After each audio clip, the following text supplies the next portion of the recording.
नमस्कार, आप देख रहे हैं धा न्यूज और मैं हूं अभिषेक मिश्रा। देखिए, उपेंद्र कुशवाहा की विधान परिषद वाली उम्मीद टूट गई है। उपेंद्र कुशवाहा को जो वादा किया गया था कि एक लोकसभा सीट के साथ साथ आपको एक विधान परिषद की सीट मिलेगी, तो वो सीट तो उपेंद्र कुशवाहा को मिलने से रही, क्योंकि नीतीश कुमार ने उस सीट को लेकर फैसला ले लिया है और उपेंद्र कुशवाहा की जगह उस सीट पर भगवान सिंह कुशवाहा जाएंगे। हालांकि उपेंद्र कुशवाहा को यह सीट मिलती तो चर्चा थी कि उनके करीबी नेता माधव आनंद विधान परिषद भेजे जाते और संभवतः बिहार सरकार में मंत्री भी बनते, लेकिन अब ये उम्मीद भी टूट गई है। ये उम्मीद टूटी है, उसके बाद ये खबर आ रही है कि उपेंद्र कुशवाहा ने बैठक बुलाई है। उपेंद्र कुशवाहा ने 5 और 6 जुलाई को पटना में बिहार के सभी जिला अध्यक्षों या सभी प्रकोष्ठों के पदाधिकारियों की बैठक बुलाई है। अब ये बैठक से क्या निकलकर सामने आता है? एक समीक्षा बैठक उपेंद्र कुशवाहा 2 दिन पहले ही उन्होंने की है पार्टी के नेताओं के साथ, पदाधिकारियों के साथ, और एनडीए को मजबूत करने के लिए उन्होंने कहा है और तमाम तरह की बातें कही हैं। आगे इस बैठक में क्या निकलकर सामने आता है वो देखना पड़ेगा, लेकिन बैठक को लेकर जो जानकारी पार्टी की तरफ से दी गई है कि बिहार प्रदेश राष्ट्रीय लोक मोर्चा बिहार प्रदेश कार्य समिति की 2 दिवसीय बैठक पटना के दरोगा प्रसाद राय भवन के सभागार में 5 और 6 जुलाई 2024 को आयोजित की गई है, जिसमें मुख्य अतिथि के रूप में पार्टी के राष्ट्रीय अध्यक्ष और भारत सरकार के पूर्व मंत्री उपेंद्र कुशवाहा मौजूद रहेंगे। पार्टी के प्रदेश महासचिव रामपुकार सिन्हा ने, और पार्टी के प्रवक्ता भी हैं, उन्होंने ये जानकारी दी है। तो उपेंद्र कुशवाहा की पार्टी की एक और बड़ी बैठक, पार्टी की राष्ट्रीय कार्य समिति की बैठक पटना में, माफ कीजिएगा, बिहार प्रदेश कार्य समिति की बैठक पटना में बुला ली गई है। तो क्या उपेंद्र कुशवाहा कोई बड़ा फैसला लेने जा रहे हैं? क्या उपेंद्र कुशवाहा बड़े फैसले की तरफ बढ़ रहे हैं, या ये पार्टी की बैठक औपचारिकता है? इस बैठक से क्या निकलकर सामने आएगा ये देखना पड़ेगा। अभी एनडीए में जो स्थिति और परिस्थिति उपेंद्र कुशवाहा के लिए है, उसमें उपेंद्र कुशवाहा बहुत सहज होंगे ये कहना बहुत मुश्किल है, क्योंकि एक के बाद एक खेल उपेंद्र कुशवाहा के साथ हुए हैं एनडीए में।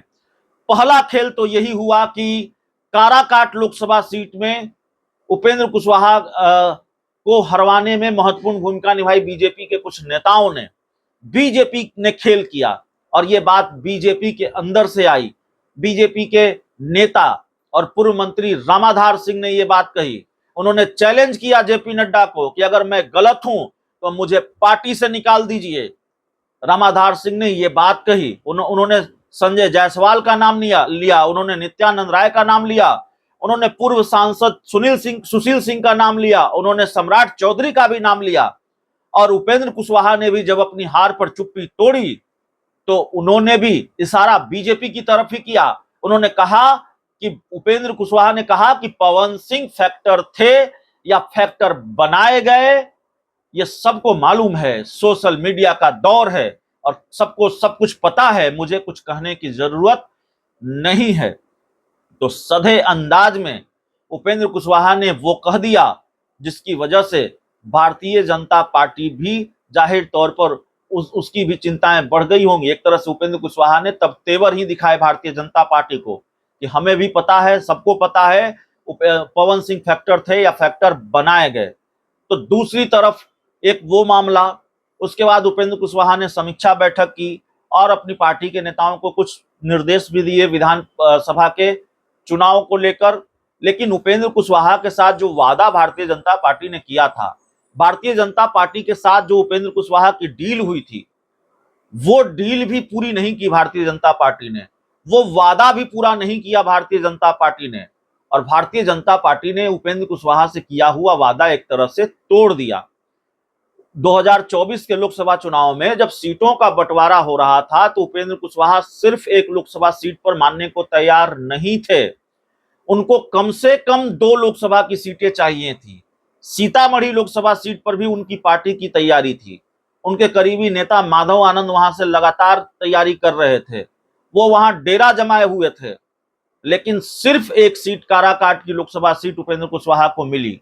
और जब उपेंद्र कुशवाहा मानने को तैयार नहीं थे तो भारतीय जनता पार्टी ने उनको एक विधान परिषद की सीट का कमिटमेंट भी कर दिया। उनसे वादा किया कि एक विधान परिषद की सीट भी आपको मिलेगी। लेकिन विधान परिषद की सीट पर तो खेला हो गया, वहां तो भगवान सिंह कुशवाहा जा रहे हैं। अब राज्यसभा की सीट मिलेगी नहीं मिलेगी इसमें भी सस्पेंस है। और इस इन घटनाक्रमों के बीच उपेंद्र कुशवाहा ने एक बैठक बुला ली है। अब उस बैठक को लेकर भी तमाम तरह की चर्चाएं हैं। तो उपेंद्र कुशवाहा एनडीए में रहेंगे नहीं रहेंगे, अभी वो एनडीए से बाहर जा रहे हैं ऐसी कोई स्थिति दिखाई नहीं दे रही है। लेकिन आगे क्या होगा ये कहना बड़ा मुश्किल है। आगे इस बात की गारंटी नहीं है कि उपेंद्र कुशवाहा एनडीए में रहेंगे ही। अगर इसी तरह का खेल होता रहा तो शायद उपेंद्र कुशवाहा कोई फैसला ले लेंगे। आगे जो उन्होंने बैठक बुलाई है 5-6 जुलाई को, उसमें क्या होता है ये देखने वाली बात होगी। बहुत बहुत धन्यवाद।